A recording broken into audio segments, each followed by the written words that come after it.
Hey YouTube, I wanted to reach out to you today and I wanted to share a story, and that story is my story. My name is Josh, Joshua Vignola, and this is what happened in my life. I was raised in an Italian-American family.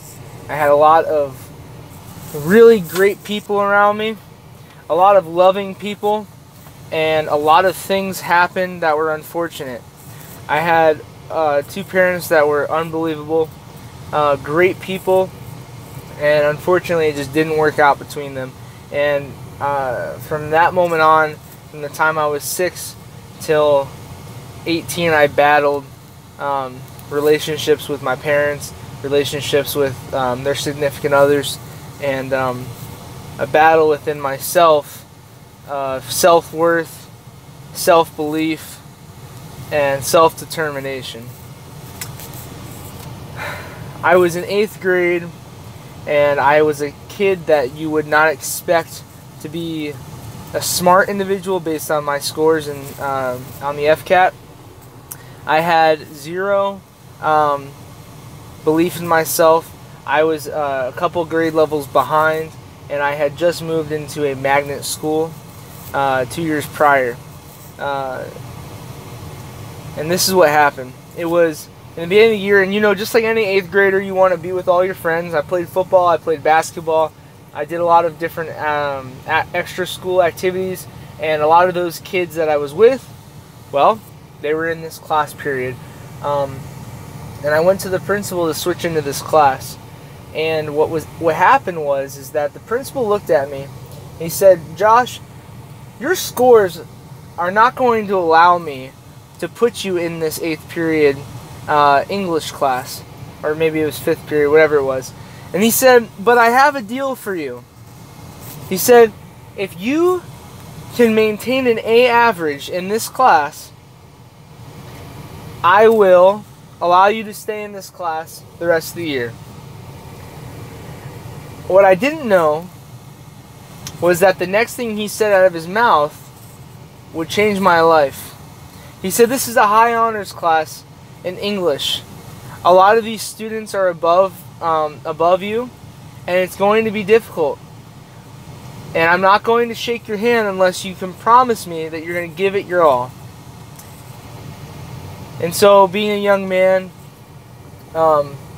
who was really good at talking his way through things and trying to find a way to make things happen, I said, "I agree, sir. I'll do my best." But in the back of my head, I'm like, nah, you know, I just want to be with my friends. I get into the class period, and I was introduced to Miss Miller. Miss Miller changed my life. Every time I wrote something, every time I said something, every time I did even an interaction with another student, she found a good thing that I did. She praised it. She molded it into something that was beautiful. And what she did, I'll give you an example. She would put a picture on the board, and she said, "I don't want you to think about your mistakes in writing. I don't want you to think about anything but what you see, what you feel, and I want you to give this picture a story." And so everybody would take a moment in the beginning of class, and they would begin to write. And over time, I would turn in these written responses with tons of mistakes on them. But instead of her marking them up and saying, "This is wrong, you need to do this better, you didn't spell this correctly, you forgot to add a period, you forgot to add a capital letter," she would find something good and she would say, "This is awesome. You have such a creative mind. You're so capable. Have you ever thought of maybe saying it like this? Have you ever thought about maybe putting it like this?"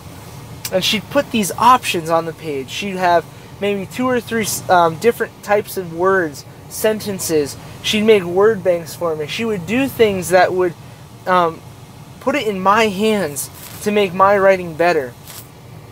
She sat me next to the highest level students in the class.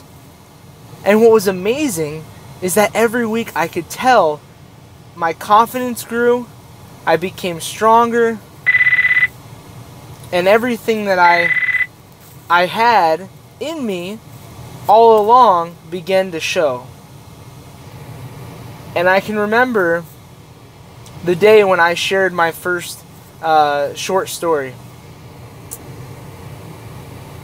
And I remember hearing all the other students. We had to do this thing where every time someone would share something, you had to either clap for them or tell them something that you liked about what they wrote.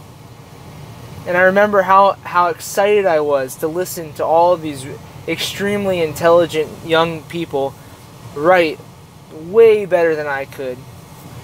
But what I also didn't know at the time was that as I began to listen to them, I also began to pick up things from them.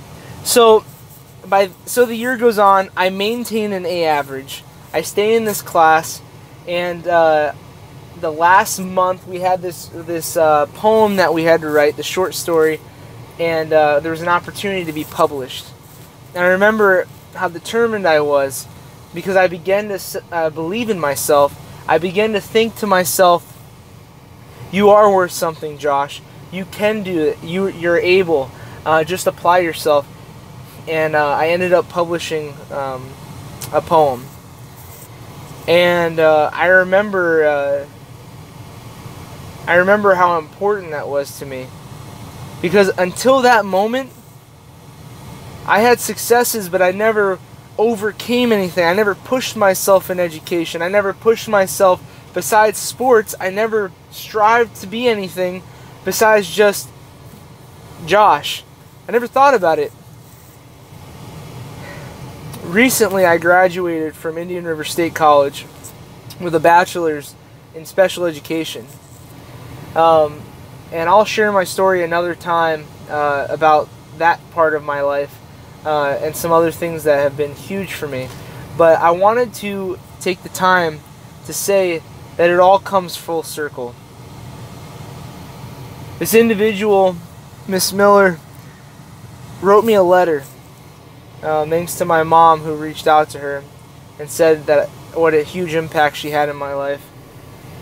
And she wrote me a letter, and she said that it was an honor, and that it doesn't happen too often where you meet somebody who's capable, who just needs help, who just needs guidance, who has something special, something to offer. And what was amazing to me was the amount of love and care that she had, I now had for my students. The same desire that she had for me to accomplish success, I had as well. See, what I didn't realize at the time was that she was instilling inside of me the desire to achieve greatness. No matter who you are, no matter what you're going through, no matter what the circumstances are, she instilled in me, along with a lot of other wonderful teachers and mentors and coaches, that I could do it.